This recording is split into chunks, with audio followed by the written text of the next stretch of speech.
Did your Windows fail to boot after cloning the system disk to a new computer, or after restoring a system image to different hardware?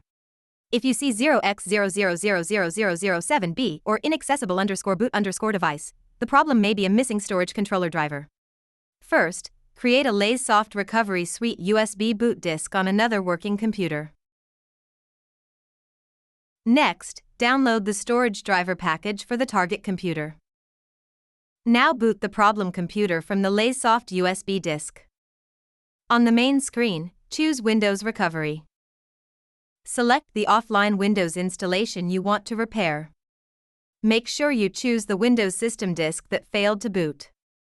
After entering Windows Recovery, go to LoadingCrash, then choose Fix Boot Storage Driver.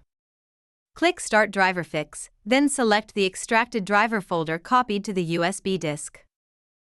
The program scans the folder and shows matched storage drivers. Recommended drivers are selected automatically. Click Install selected drivers. When you see the success message, remove the USB disk and reboot the computer. If the 0x7B problem was caused by a missing storage controller driver, Windows should boot again.